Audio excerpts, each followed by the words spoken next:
চাকরিটা কোন দিন যে আসবে। হ্যাঁ, আমার এখন চাকরির লেটার চলে এসেছে, আমার তো চলে যেতে হবে টমির মাকে ছেড়ে। আমি কিভাবে কাটবো টমির মাকে ছেড়ে? টমির মা থাকো, আমি চলে যাচ্ছি। বাবা তুমি চলে যাচ্ছ, আমার খুব কষ্ট হবে। আচ্ছা বাবা থাকো, আমি চলে যাই। টমির বাবা তোমাকে ছেড়ে আমি কিভাবে থাকবো? তোমাকে ছেড়ে তো আমার ভালো লাগছে না, আমি থাকতে পারবো না, আমার খুব কষ্ট হচ্ছে। টমির বাবাকে ছাড়া আমি একা একা কিভাবে এত কাজ করবো? আমি একা একা এত কাজ করতে পারছি না, আমার খুব কষ্ট হচ্ছে। এই টমি তুই একা একা বসে থাকিস, সারাদিন কোনো কাজ করিস না, আমাকে সাহায্য করিস না, তুই একা একা কেন বসে থাকিস? বাবা আমার খুব কষ্ট হচ্ছে, বাবা আমার সব কাজ করতে হচ্ছে বাসা, তোমাকে ছেড়ে আমি আর থাকতে পারছি না। এই আমার ভাই হয়েছে টম, আমার ভাই ছোট ভাই টম হয়েছে। ওয়াও কত সুন্দর আমার ভাই। এই নে টমি তোর ভাইকে তুই কোলে নে, আমি একটু সাজগুজ করবো এখন।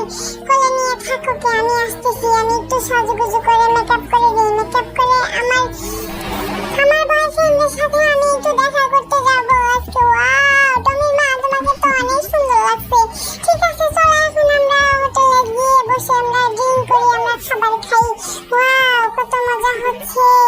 চলো আমরা এখন আমাদের বাসায় যাই। ওকে চলো আমরা বাসায় যাই। এই টমি তুই সারাদিন কাজ করবি, সারাদিন বসে থাকিস কেন? তুই আমার বাসায় একটা কাজও করিস না, সব কাজ তুই করবি, তোর সব কাজ করতে হবে। আমার থালা বাটি ধুতে হচ্ছে, সব কাজ করতে হচ্ছে একা একা। বাবা আমি খুব কষ্ট হচ্ছে, আমি এত কাজ করতে পারছি না। টমি চলো, টমির মা আমরা একটু হেঁটে নিই। আল্লাহ আমি কত কষ্ট করে কাজ করছি একা একা, কত ব্যায়াম করতে হয়, কত কষ্ট করতে হয় আমার চাকরি করতে এসে। আমার টমির কথা খুব মনে পড়ছে এখন। আমি টমিকে ছাড়া আছি অনেকদিন থেকে, টমির কথা ভালো লাগছে না। টমিকে একটু ফোন দেই। বাবা তুমি বাসায় চলে আসো, আমি একা একা থাকতে পারছি না। মা অন্য একটা ছেলেকে বাসায় নিয়ে এসেছে। ছাড়া আমার একটু ছুটি লাগবে, আমার ছেলে টমিকে আমি দেখতে যাবো আজকে। অনেকদিন পর আজকে টমির সাথে দেখা করতে যাবো, কত